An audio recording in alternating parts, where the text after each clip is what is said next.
Hello' মোৰ ভাইটি ভণ্টিসকল সকলোকে অসমীয়া দিছিলোঁ আজি ক্লাছলৈ স্বাগতম জনাইছোঁ।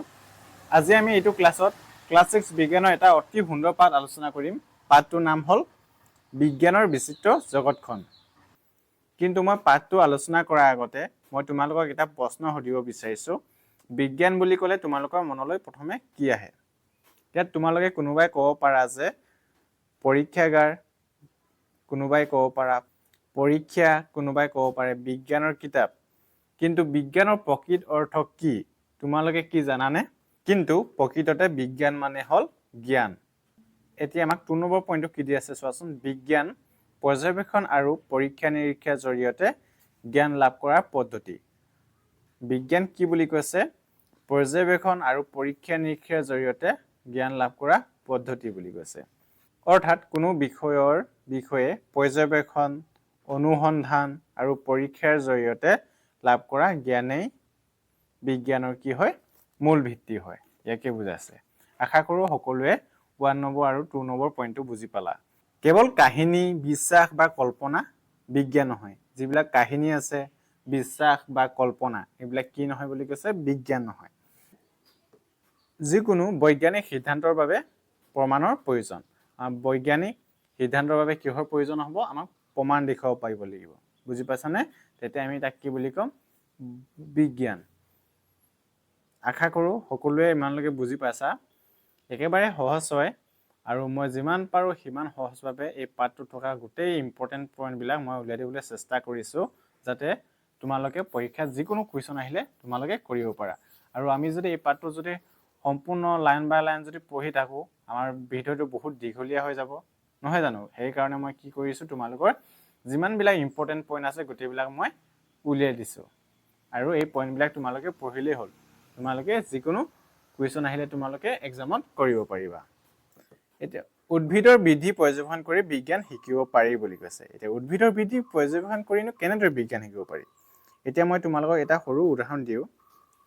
ধৰা তোমালোকে এটা গছৰ পুলি ৰুইছা। কেইদিনমানৰ পিছত তোমালোকে লক্ষ্য কৰিলা যে পুলিটো লাহে লাহে ডাঙৰ হৈ আছে। তেতিয়া তোমাৰ মনত প্ৰশ্ন আহিব পাৰে, গছজোপা কিয় বাঢ়িছে? পানী দিলে বৃদ্ধিত কি প্ৰভাৱ পৰে? সূৰ্য পোহৰৰ প্ৰয়োজন আছেনে? পানী নাপালে গছজোপাৰ কি হ'ব? এইদৰে কোনো বস্তু বা ঘটনাক মনোযোগেৰে লক্ষ্য কৰাকে পৰ্যবেক্ষণ বুলি কোৱা হয়। এতিয়া তোমালোকে পৰ্যবেক্ষণনো কি হয় তোমালোকে বুজি পালানে? আশা কৰোঁ সকলোৱে বুজি পালা। 6 নম্বৰ পইণ্টটো কি হৈছে? পৰ্যবেক্ষণৰ ফল পৰীক্ষা কৰি নিশ্চিত কৰিব লাগে। এতিয়া আমি পৰ্যবেক্ষণ কৰিলেই ই বিজ্ঞান হ'বনে? নহয়। বুজি পাইছানে? আমি তাৰ বাবে কি কৰিব লাগিব? পৰীক্ষা নিৰীক্ষাৰ জৰিয়তে কথাটো নিশ্চিত কৰিব লাগিব। মই এতিয়া তোমালোকক এটা উদাহৰণ দিছোঁ, তেতিয়া তোমালোকে আৰু ভালদৰে বুজিব পাৰিবা। আমি দুটা একে ধৰণৰ পুলি ল'লোঁ। ছাপ'জ আমি দুটা কি ল'লোঁ? একে ধৰণৰ গছ পুলি ল'লোঁ। প্ৰথম পুলিটোক নিয়মিত পানী দিলোঁ। আমি প্ৰথম পুলিটোক কি কৰিলোঁ? নিয়মিত পানী দিলোঁ। আৰু দ্বিতীয় পুলিটোক পানী নিদিলোঁ। আৰু প্ৰথমে আমি দুটা গছ পুলি লৈছোঁ আৰু প্ৰথম পুলিটোক কি কৰিছোঁ? আমি নিয়মিত পানী দিছোঁ আৰু দ্বিতীয় পুলিটোক কি কৰিছোঁ? পানী দিয়া নাই। তেতিয়া কি হ'ব? কেইদিনমানৰ পিছত দুয়োটা পুলিৰ বৃদ্ধি লক্ষ্য কৰিলোঁ। তেতিয়া আৰু তাৰপিছত কি কৰিলোঁ? কেইদিনমানৰ পিছত দুয়োটা পুলিৰ বৃদ্ধি লক্ষ্য কৰিলোঁ। এইদৰে পৰীক্ষা ফলাফলৰ পৰা কি কৰিব পাৰোঁ? আমি পানীৰ প্ৰভাৱৰ বিষয়ে সিদ্ধান্তলৈ আহিব পাৰোঁ। আমি অকল পৰ্যবেক্ষণ কৰিলেই নহ'ব, ইয়াক আমি পৰীক্ষা নিৰীক্ষাও কৰিব লাগিব। আশা কৰোঁ সকলোৱে বুজি পালা। এতিয়া আমাক 7 নম্বৰ পইণ্টটো কি দি আছে চোৱাচোন। বিজ্ঞান আমাৰ দৈনন্দিন জীৱনত বহুত উপযোগী বুলি কৈছে। বিজ্ঞান আমাৰ দৈনন্দিন জীৱনত বহুত উপযোগী হয়, কাৰণ আমাৰ বিজ্ঞানৰ কাৰণে এতিয়া কি কৰিব পাৰিছোঁ? আমি মোবাইলটো ইউজ কৰি মেলি আমি অনলাইন ক্লাছ কৰিব পাৰিছোঁ বা ইউটিউবৰ পৰা আমি কি কৰিব পাৰিছোঁ? ক্লাছ কৰিব পাৰিছোঁ। আৰু বাকী তোমালোকে বিজ্ঞানে কেনেধৰণে আমাক সহায় কৰি আছে মই নকলেও তোমালোকে জানাই। এই বিষয়ে আমি আৰু ভালদৰে আগত আমি আলোচনা কৰিম। এতিয়া তোমালোকে ইমানলৈকে জানিলে হ'ব। এতিয়া আহাচোন আমি নেক্সট বিষয়টোনো কি আছে চাওঁ। আমি আলোচনা কৰিম বৈজ্ঞানিক মানসিকতা। আমি বৈজ্ঞানিক মানসিকতাৰ বিষয়ে আলোচনা কৰাৰ আগতে মই তোমালোকক এটা কুৱেশ্যন সুধিব বিচাৰিছোঁ। আমি কোনো কথা শুনিলেই সেই কথাটো সত্য বুলি বিশ্বাস কৰিব লাগেনে? তোমালোকে কি ভাবা? কোনোবাই যে কিবা কথা এটা কৈ দিলে সেই কথাটোকে তোমালোকে সত্য বুলি বিশ্বাস কৰিব লাগেনে না নালাগে বুলি ভাবা? ধৰা কোনোবাই ক'লে আকাশখন ক'লা। তোমালোকে এই কথাটো লগে লগে বিশ্বাস কৰিবানে? আমি নকৰোঁ। আমি কি কৰিম? প্ৰশ্ন কৰিম। যোনে আমাক কৈছে। তাৰপিছত কি কৰিম? সন্দেহ কৰিম। তাৰপিছত আমি কি কৰিম? পৰীক্ষা কৰিম আৰু প্ৰমাণৰ জৰিয়তে সত্যটো জানিবলৈ চেষ্টা কৰিম। এনেধৰণৰ চিন্তাধাৰাক কি বুলি কোৱা হয়? বৈজ্ঞানিক মানসিকতা। আশা কৰোঁ এইটো বুজি পালা। এতিয়া বৈজ্ঞানিক মানসিকতা মানে কি কৈছে? বৈজ্ঞানিক মানসিকতা হৈছে কোনো কথা অন্ধভাৱে বিশ্বাস নকৰি যুক্তি, প্ৰমাণ আৰু পৰীক্ষাৰ সহায়ত সত্য বিচাৰি উলিওৱা। এতিয়া যে মই তোমালোকক যে কুৱেশ্যনটো কৰিছিলোঁ, তাত মই যিটো তোমালোকক কৈছিলোঁ, হয় নাই? আমাক কোনোবাই কথা এটা যে ক'লে আমি সেই কথাটো অন্ধভাৱে বিশ্বাস কৰি নলওঁ। কামটো কেনেদৰে হৈছে, কিয় হৈছে, আমি সন্দেহ কৰিম, তাৰপিছত পৰীক্ষা কৰিম, নহয় জানো? পৰীক্ষা নিৰীক্ষা কৰি যদি আমি সেই কথাটো সত্য বুলি পাওঁ, তেতিয়া কি বুলি প্ৰমাণিত হ'ব? সত্য বুলি হ'ব। আৰু যদি আমি সেইটো ভুল বুলি প্ৰমাণিত হয়, তেতিয়া সেইটো কি হ'ব? অসত্য। বুজি পাইছানে? কোনোবাই যে কথা এটা কৈ দিলে সেইটো আমি অন্ধভাৱে বিশ্বাস কৰি লোৱাটো আমাক বৈজ্ঞানিক চিন্তাধাৰা নুবুজায়। বুজি পাইছানে? যেতিয়া কোনোবাই কথা এটা ক'লে আমি এনেদৰে চিন্তা কৰিবলৈ চেষ্টা কৰোঁ, তেতিয়া তাক কি বুলি ক'ব? বৈজ্ঞানিক চিন্তাধাৰা। আশা কৰোঁ সকলোৱে বুজি পালা। এতিয়া আমি বৈজ্ঞানিক মানসিকতাৰ মূল গুণৰ বিষয়ে আলোচনা কৰিম। এতিয়া বৈজ্ঞানিক মানসিকতা মানুহবিলাকৰনো কেনেকুৱা ধৰণৰ গুণ থাকে, নহয় জানো? কি থাকিব? প্ৰশ্ন কৰা। বৈজ্ঞানিক মানসিকতা যিবিলাকৰ থাকিব তেনেকুৱা বোলে কি কৰিব? প্ৰশ্ন কৰিব। যুক্তিসংগতভাৱে সন্দেহ কৰা। যুক্তিসংগতভাৱে কি কৰিব? সন্দেহ কৰিব। আৰু প্ৰমাণ বিচাৰিব, পৰীক্ষা নিৰীক্ষা কৰা আৰু মুক্ত মনেৰে কি কৰা? চিন্তা কৰা। এনেধৰণৰ গুণবিলাক থাকিলে মানে আমি তেনেধৰণৰ ব্যক্তিক কি বুলি ক'ম? বৈজ্ঞানিক মানসিকতাৰ ব্যক্তিত্বৰ ব্যক্তি বুলি ক'ম, নহয় জানো? আশা কৰোঁ সকলোৱে এইকেইটাও বুজি পালা।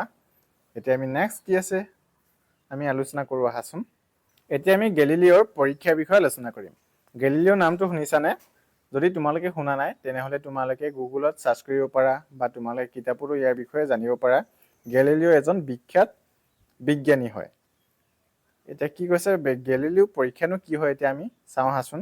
আগতে মানুহে বিশ্বাস কৰিছিল যে গধুৰ বস্তু পাতল বস্তুতকৈ সোনকালে মাটিত পৰে। আগৰ মানুহবিলাকে কি কৰিছিল বুলি কৈছে?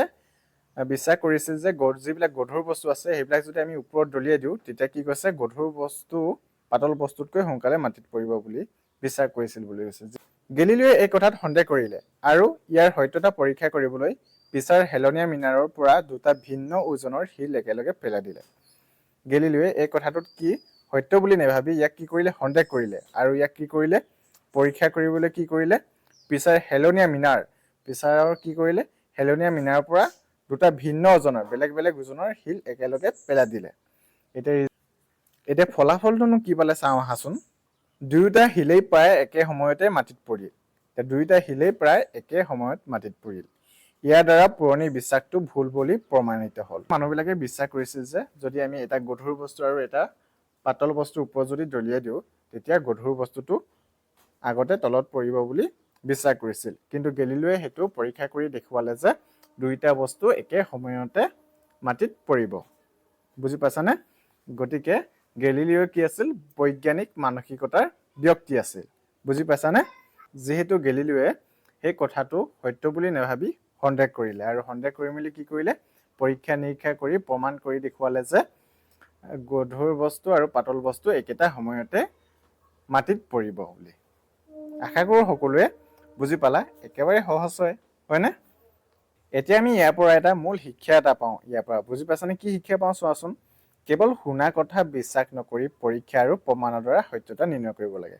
কোনোবাই যে কথা এটা কৈ দিলে সেই কথাটো আমি সহজভাৱে বিশ্বাস কৰি ল'ব নালাগে। তাক আমি কি কৰিব লাগে? পৰীক্ষা আৰু প্ৰমাণৰ দ্বাৰা সত্যতা নিৰ্ণয় কৰিব লাগে। বুজি পালানে? তুমিও বিজ্ঞানী হ'ব পাৰা। তোমালোকেও বিজ্ঞানী হ'ব পাৰিবা যদি তোমালোকে ভালদৰে পঢ়ি মেলি তোমালোকে বৈজ্ঞানিক মানসিকতাৰ ব্যক্তিত্ব যদি গঢ়ি তুলি মেলি তোমালোকে ভালদৰে চিন্তা চৰ্চা কৰা, নতুন নতুন আৱিষ্কাৰ আৰু তত্ত্ব আগবঢ়াই দিয়া, তেতিয়া তোমালোকেও কি হ'ব পাৰিবা? বিজ্ঞানী হ'ব পাৰিবা। এতিয়া আমাৰ দৈনন্দিন জীৱনত বিজ্ঞানৰ অৱদান কেনেদৰে অৱদান আগবঢ়াইছে এতিয়া চাওঁ আহাচোন। মোবাইল ফোন, গাড়ী, উৰাজাহাজ, ৰন্ধন গেছ, ঔষধ এই গোটেইবিলাক কাৰ অৱদান হয়? বিজ্ঞানৰ অৱদান। বুজি পাইছানে? এতিয়া মই অলপ আগতে তোমালোকক কৈছিলোঁ যে তোমালোকেও বিজ্ঞানী হ'ব পাৰা। এতিয়া বিজ্ঞানী হ'বলৈ তোমালোকে কি কৰিব লাগিব? তোমালোকে কৌতূহলী হ'ব লাগিব, প্ৰশ্ন কৰিব লাগিব, পৰ্যবেক্ষণ কৰিব জানিব লাগিব, পৰীক্ষা কৰিব জানিব লাগিব, আৰু তাৰ পৰা কি কৰিব লাগিব? প্ৰমাণ আৰু বিচাৰ কৰিব জানিব লাগিব। বুজি পাইছানে? তেতিয়া তোমালোকেও কি হ'ব পাৰিবা? বিজ্ঞানী হ'ব পাৰিবা। আশা কৰোঁ আজি আমি যিমানবিলাক বিষয় আলোচনা কৰিলোঁ সকলোবিলাক বুজি পালা। আৰু তোমালোকে যদি যিকোনো বিষয় বুজি নোপোৱা তেনেহ'লে কমেণ্টত জনাবা। মই নেক্সট ভিডিঅ'ত তোমালোকে যদি বুজি নোপোৱা টপিকবিলাক মই যিমান পাৰোঁ সহজভাৱে তোমালোকক বুজাই দিবলৈ চেষ্টা কৰিম। আজি আমি ইমানলৈকে আলোচনা কৰিলোঁ আৰু আমি আলোচনা নকৰোঁ, কিন্তু আজি আমি যিমানবিলাক আলোচনা কৰিলোঁ তাত আমাৰ দুটা কুৱেশ্যন বহুতেই ইম্পৰ্টেণ্ট হয়, যিকেইটা কুৱেশ্যন পৰীক্ষাত অহাৰ বহুতেই সম্ভাৱনা বেছি থাকে। এতিয়া আমি কুৱেশ্যনকেইটাৰ মই উত্তৰটো দি দিছোঁ, তোমালোকে লিখি ল'বা। এতিয়া প্ৰথম কুৱেশ্যনটো কি হয়? বৈজ্ঞানিক মানসিকতাৰ অৰ্থ কি? বৈজ্ঞানিক মানসিকতাৰ অৰ্থ কি বুলি কৈছে? বৈজ্ঞানিক মানসিকতা কি হয়? যুক্তি, প্ৰমাণ আৰু পৰীক্ষাৰ সহায়ত সত্য বিচাৰি উলিওৱাৰ মানসিকতাই বৈজ্ঞানিক মানসিকতা।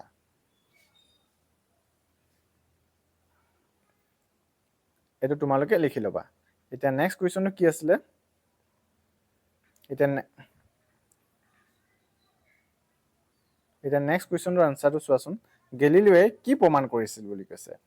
গেলিলিওৱে কি প্ৰমাণ কৰিছিল? গধুৰ বস্তু পাতল বস্তুতকৈ সোনকালে মাটিত পৰে, এই পুৰণি বিশ্বাসটো ভুল বুলি গেলিলিওৰ পৰীক্ষাই প্ৰমাণ কৰিছিল।